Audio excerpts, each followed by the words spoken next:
Welcome back, everybody. So we're moving now into the last session of our conference. We're going to start now with a flash talk on sustainable airport operations. And for this, we welcome Finavia VP for Sustainability and Environment, Mikko Vienikainen. Thank you.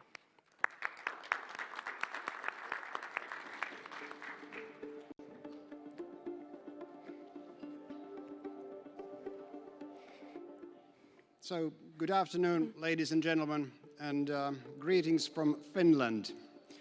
I will not only talk on behalf of my airport company Finavia, but also on behalf of the airport's environmental community in Europe. And before proceeding, let me thank all my colleagues in the EASA Europe Environmental Strategy Committee for providing me with good information for putting together this flash talk on the next topic. So, the panel is called Airports as an Enabler of Greener Aviation. I will touch a few topics on this point. First, I will give an overview of airport and the stakeholders and what's been happening this far in reducing emissions. Then I go through of some research projects taking place in Europe at the moment. Then I will discuss what airports are doing with their own emissions and have some comments on the way forward from now.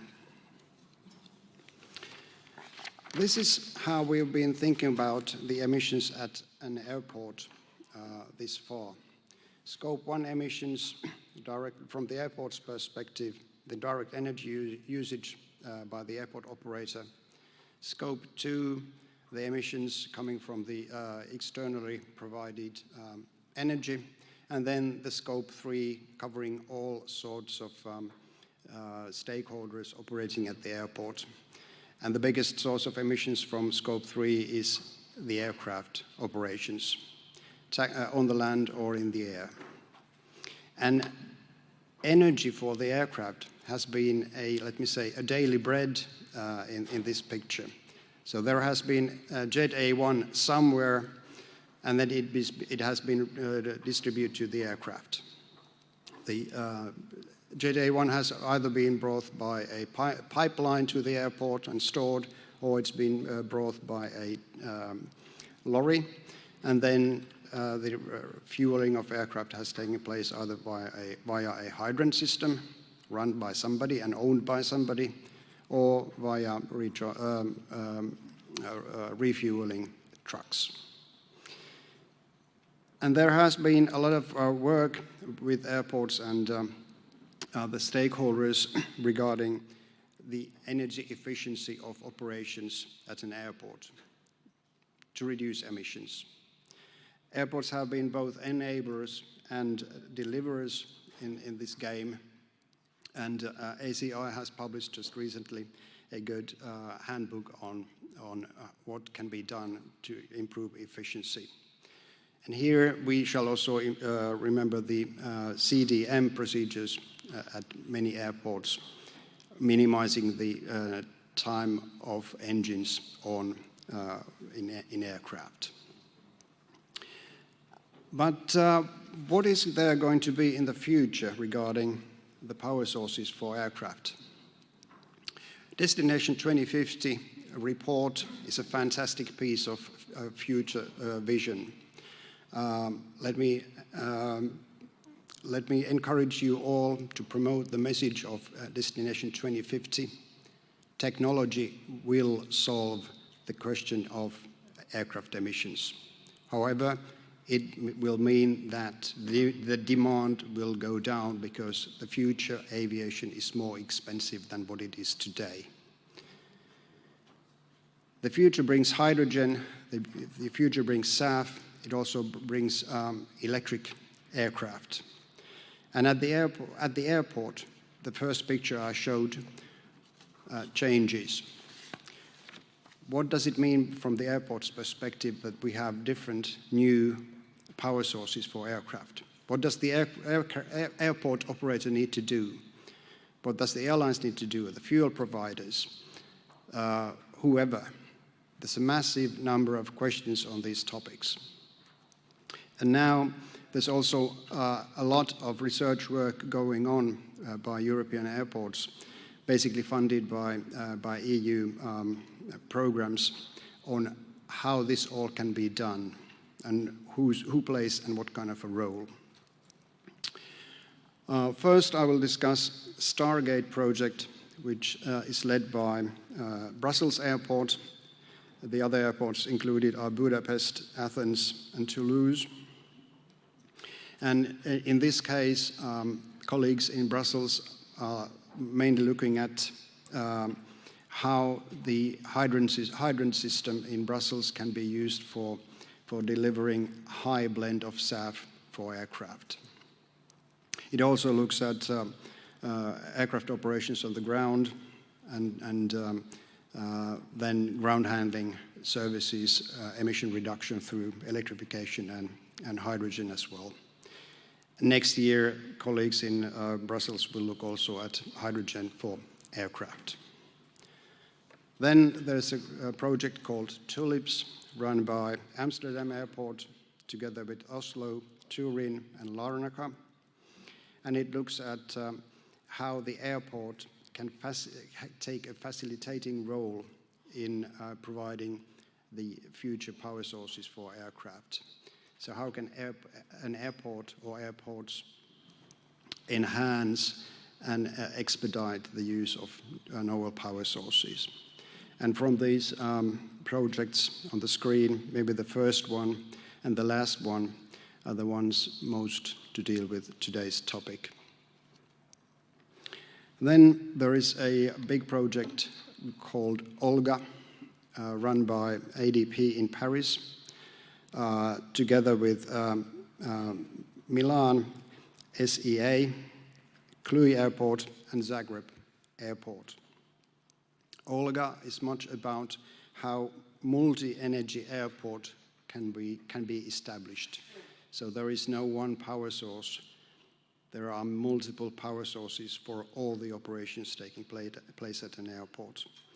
And for the context of this panel, maybe the second from the right column is most relevant as a technical work package. It is led by Milan SEA Airport, and it deals with hydrogen to a great extent. So maybe in this Olga project, hydrogen is more a topic than any of the other projects that I'm going to describe. And EASA is also a stakeholder in this project, and that is a very welcome issue. So EASA will also have a look on the future demands for regulation and technology. Then the next topic that we have on the screen is the Alight project led by Copenhagen Airport. It includes also Rome, Vilnius, and Warsaw Solidarity Transport Hub, the new airport infrastructure project in Poland. Alight looks a lot at SAF. There's a discussion about what could be the active role of the airport in lifting barriers for the enhanced use of SAF. And it also looks at the qualities of SAF coming from different sources and production pathways. There's also a project called EASA among the Nordic countries, which is very much collaborating and actually leading one of the topics in Alight. And in the left corner, there is a box saying aircraft stand of the future, which is one of the deliverables of the Alight project. What kind of a standard should we have at an airport in the future to cater for the needs of an aircraft, whatever is the power source that the aircraft runs on? We haven't talked much about electric aviation yet. In Sweden and also in Norway, there's a bunch of projects ongoing. The NIA project is a project between Nordic countries where we look at what could be the standardization and also business cases for aviation in the Nordics. There is Green Flyway, which is a Sweden-Norway test bed and an area for unmanned electric aviation. And also it has to be mentioned that an electric aircraft manufacturer called Heart Aerospace has its facilities in Sweden and is preparing a 30-passenger full electric aircraft at the moment. And all these examples of projects hopefully also provide information to the ongoing Commission initiatives of industry alliances. There are two alliances. One is Zero Emission Aviation Alliance, and then the other called Renewables and Low Carbon Fuels Alliance, having a lot of partners, including both ACI and many of the airports that are just already listed in here. But if we go back to airports, what has airports done to reduce their own emissions? The Airport Carbon Accreditation Scheme was established in 2009. Today, it has almost more than 400 airports accredited in close to 90 countries throughout the world. And the highest level at the moment in this EASA scheme is level 4+, but it is not the final stage of the EASA certification levels. Level 5 is also under preparation, and the reason for that is that the level 5 will define the rules and practices for a net zero carbon emissions airport.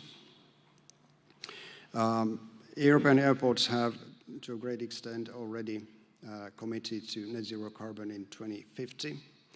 Well, this is not enough anymore. Now, the latest number from Olivier's slides yesterday showed that there are 127 airports in Europe already committed to net zero carbon in 2030. And at the ACI Europe website, you can also find a bunch of very credible and concrete roadmaps for net zero by airports. There are several of those, dozens of those actually, showing the concrete steps the airports are going to take. This is one of those examples. So it has to be admitted that the energy usage by an airport is much less than by the air transport industry in aircraft. But we are switching to renewables to a full extent, whether it's HVO or electricity provided on site by solar or wind power provided from the net. We use all other sources for thermal energy, for example, ground and geothermal energy, switching our vehicles to electric and so forth. However, at some stage also negative emissions might be needed, and it means reduction of, not reduction, but eliminating the residual emissions by carbon capture and storage. And what is the way forward? It is quite clear that investments will be needed at airports, and it also includes investments to enable the future power sources for aircraft. Therefore, airports are calling for true enabling regulatory framework and a streamlined infrastructure funding. Already we yesterday heard from Olivia Jankovic about what kind of an investment crunch there is at the airports just due to COVID. And then the future is there for expansion and development of airports as well. We shall have access to renewable and green energy at airports, and all the airport stakeholders, whether it's ground handlers, airlines, whoever, they also all need to take the same approach towards net zero carbon. And I took the liberty to tweak the slogan by EASA Europe by putting the word sustainable in there. It could also read before the word airport, but however, sustainability is the way forward. Thank you.